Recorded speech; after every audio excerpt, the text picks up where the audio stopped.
Ketika dia ngerasa marah, dia nggak bisa keluarin marahnya dia ke pasangan karena dia apa? Masih sayang.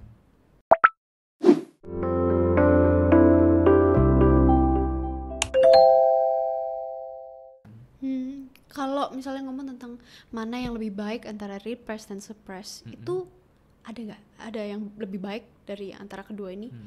Mungkin kalau aku bilangnya lebih ke tahapan kali ya. Awal-awal orang memang lebih bisanya itu repressionnya dulu. Karena proses bawah sadar dan itu memang bukan sesuatu yang kita kendalikan ya. Tetapi kalau suppression artinya orang itu harus berkembang dulu kepribadiannya. Dan itu butuh proses. Dan tentu saja kalau misalnya kita bilangnya lebih baik atau enggak, yang suppression ini yang lebih oke.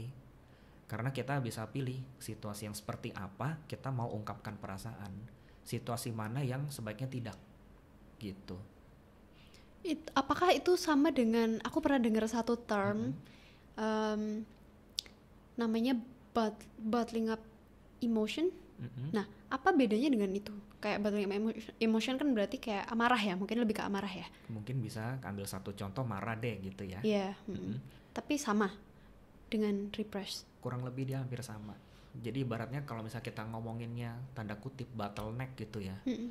Anggaplah perasaan itu ada di dalam sebuah botol. Ketika ada di dalam sebuah botol dia mau keluar, itu kan bagian atasnya sempit. Dia nggak bisa keluar dengan mudah.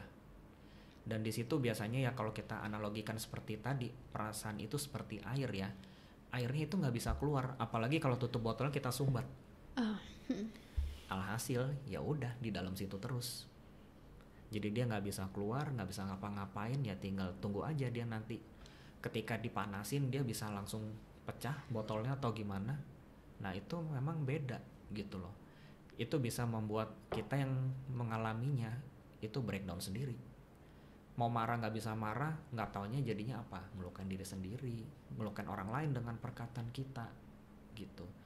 Bahkan itu kita nggak bisa kendalikan. Kalau lebih jauh ya kita ngomongin repress feeling tadi, itu bisa mempengaruhi tindakan dan perkataan kita secara tidak sadar. Kok bisa mempengaruhi? Karena kalau misalnya ini aku sekilas mikir ya, repress emotion berarti orang itu kan kayak bakal flat, terus dia tidak punya ambisi untuk melakukan apapun, dia tidak punya kayak seperti gesturnya atau kata-katanya tidak punya gairah lah intinya untuk melakukan, untuk hidup gitu.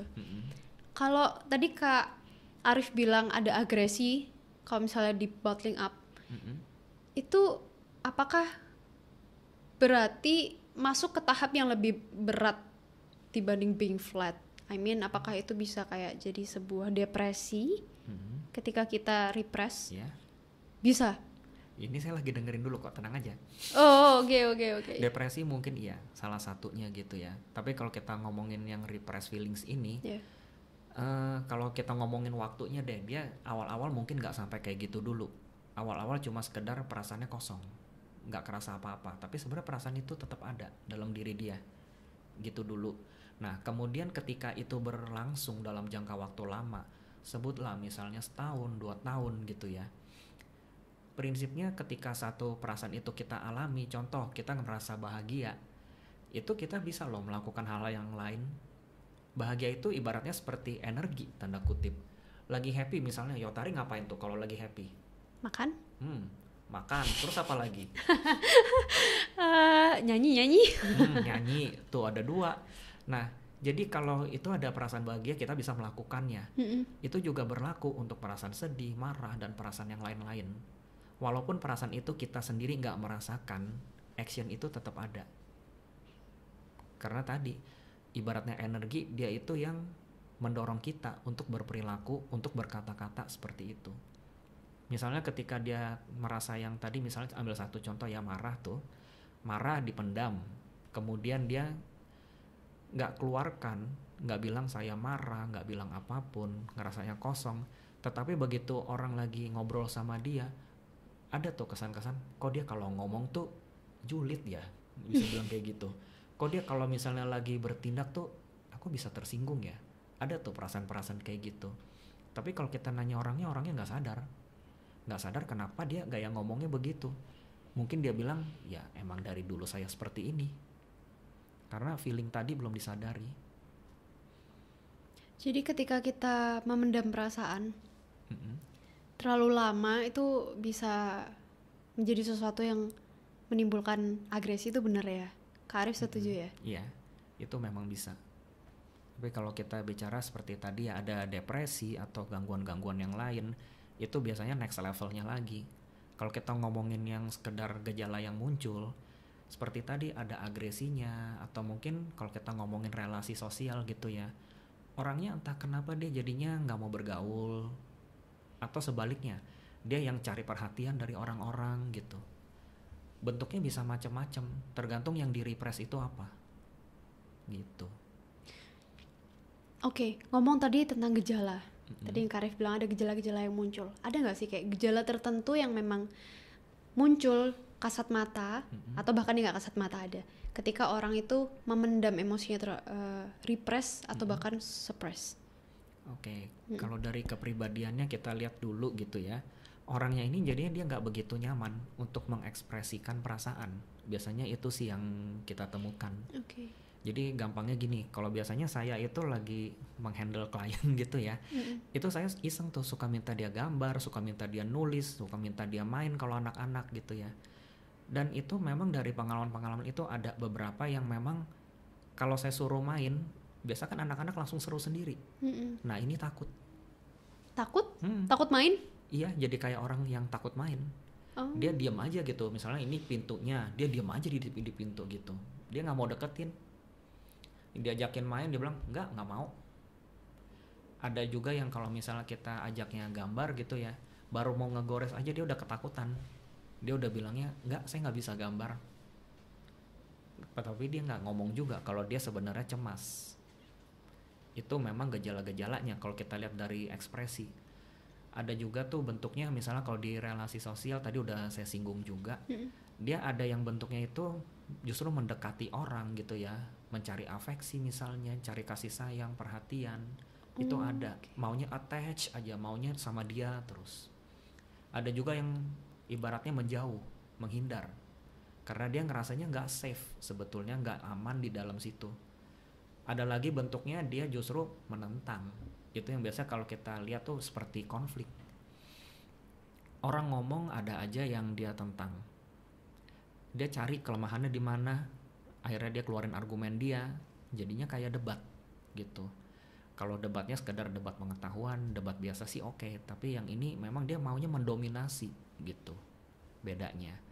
Dan kalau fisik kita bicaranya, fisik ini terkait banget misalnya ketika orang cemas, ketika orang merasa marah, dia memang gak hilang. Kalau untuk simptom yang fisik ini, tekanan darahnya mungkin tetap naik, detak jantungnya, kemudian juga misalnya tadi keringat dingin, ada juga yang tangannya sampai gemetar gitu, ada juga yang di bagian sini biasanya itu tegang, ada juga di bagian pencernaan gitu. Itu sih yang umum-umum ya, kalau yang lain mungkin masih ada. Jadi untuk orang-orang yang mengalami repress emotion ini, sesuatu yang dipendam begitu lama, misalnya tidak ada orang yang bisa kita ajak ngomong dan kita memang tak ketakutan untuk ngasih tahu orang yang dekat sama kita bahwa kita tidak baik-baik saja, ada baiknya untuk kita tuh mencari profesional mungkin ya, psikolog, karena psikolog biasanya ada kayak bantuan yang lebih klinis gitu ya. Oke. Ya. Lebih klinis ya. Lebih klinis emang ya. Saya salah term ya, salah term. Oke. Intinya itu, jadi teman-teman jangan ragu untuk cari bantuan psikolog ya ketika merasa mengalami hal demikian gitu. Tapi aku tiba-tiba tuh muncul satu pertanyaan tentang hal ini gitu, tentang repressed emotion. Apakah ini berkaitan dengan gender ya? Karena setahu aku cowok atau pria itu memang dia lebih susah untuk mengungkapkan perasaannya nggak sih? Karena ada tekanan budaya lagi, kembali ke seperti yang pertama tadi, bahwa laki-laki nggak boleh nangis, laki-laki itu harus kuat, kayak gitu. Apakah itu berkaitan? Itu memang salah satunya kalau kita lihat ya, salah satu faktornya memang budaya. Jadi kalau yang tadi Yotari bilang itu pria biasanya ya nggak boleh cengeng misalnya, nggak boleh nangis. Masa segitu aja udah nangis, lu cowok loh, sering banget kayak gitu. Bahkan ada lagi tuh yang lebih seru lagi ya ibaratnya. Itu anaknya udah pria sulung, tekanannya luar biasa gitu. Wow. Itu memang ada case-case yang seperti itu. Tetapi memang kalau kita bicaranya repress feeling, repress itu balik lagi alam bawah sadar yang bekerja. Jadi sebenarnya untuk pria ataupun wanita rentan enggaknya tuh sama sebetulnya. Tetapi ketika kita lihat dari faktor budaya, memang pria ini yang lebih kelihatan kemungkinannya tinggi. Kalau case-case yang misalnya perempuan gitu ya, itu juga ada. Misalnya ada kejadian yang seperti tadi yang membuat terpukul gitu ya. Ada bencana alam misalnya, ada meninggalnya kerabat, atau mungkin yang biasanya nih kalau di remaja ya, putus yang simpel kayak gitu. Nah, itu sebenarnya ada hal-hal yang kita nggak bisa terima dari dalam diri kita.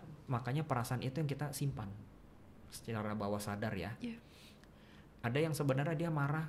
Kalau ini kita ngomongin yang perempuan nih, saya ngomong dulu. Ketika dia ngerasa marah, dia nggak bisa keluarin marahnya dia ke pasangan karena dia apa? Masih sayang. Itu sering banget. Akhirnya yang dia lakukan apa? Misalnya kalau ini kasusnya tuh laki-lakinya dia udah pacaran dengan perempuan yang lain lagi. Perempuan yang lainnya lagi yang disamperin, yang dikomelin. Dilabrak gitu ya. Bahasa Inggrisnya labrak ya. Iya bener. Kayak gitu. Itu sebenarnya perasaan sayangnya masih ada, tetapi perasaan marahnya ini yang belum diakui. Itu case yang biasanya muncul. Lalu juga kalau misalnya pria, itu memang banyak ya, kayak misalnya dia nggak mau cerita, pengen terkesan lebih kuat gitu. Makanya perasaan itu dipendam. Entah itu perasaan ketika dia merasa cemas, ketika dia merasa sedih, itu semua memang gak diungkapkan. Makanya ketika dia ngomong sama orang, dia bertindak, itu pasti beda kalau yang memang repress. Tetapi kalau memang pria yang memang dia udah belajar ya untuk mengutarakan perasaan gitu ya. Bahkan juga ada tuh, kalau sekarang bisa dibilang itu lebih ke gender sih ya, bukan seks lagi. Jadi pria ini memang karakternya dia feminin gitu ya.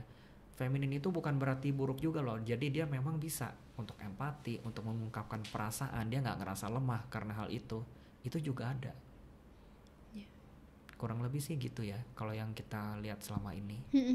Berarti sebenarnya memang ada kaitan dengan gender dan seks gitu. Tapi mungkin diperparah dengan budaya ya, yang memang mengatakan bahwa pria nggak boleh nangis, padahal ya pria juga manusia ya. Iya. Gitu. Nah, ada satu film juga, kalau kalian tahu mungkin judulnya NKCTHI. Mungkin Kak Arif pernah nonton belum? Kalau saya sih kurang familiar ya. Kurang familiar ya. Ada sebuah film namanya NKCTHI, film Indonesia gitu. Dan di situ tuh memang ditekankan ada satu ayah gitu yang dia punya istri dan anak-anak, dan dalam keadaan susah mereka ini, tapi ayah ini selalu mengatakan sama anak-anaknya yang merasa sedih, mengatakan bahkan kepada dirinya sendiri bahwa kayak udahlah gini aja, perasaan-perasaan itu nggak penting, ini kayak gitu. Dan ini ternyata menjadi sesuatu yang akhirnya di akhir itu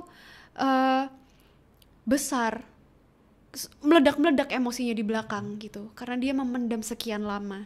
Nah, aku mau tanya nih sama Kak Arif gitu, ada nggak sih cara-cara tertentu untuk kita ini, satu sisi kita kayak mungkin menjaga perasaan orang lain ya, satu sisi mungkin bener tadi untuk melindungi diri dari merasa shock dan lain-lain gitu, tapi ada nggak sih cara-cara untuk kita ini mengendalikan repress emotionnya kita supaya nggak sampai bottling up tadi, meledak di belakang gitu. Gimana caranya kita mengatur repress emotion tadi? Jadi nggak ditekan lagi ke bawah, kita mau dia keluar pelan-pelan. Biasanya saya ibaratkan itu seperti gunung ini ya, kayak gunung berapi gitu. Ketika di dalam terus, itu makin lama makin panas, sekalinya dia meletus,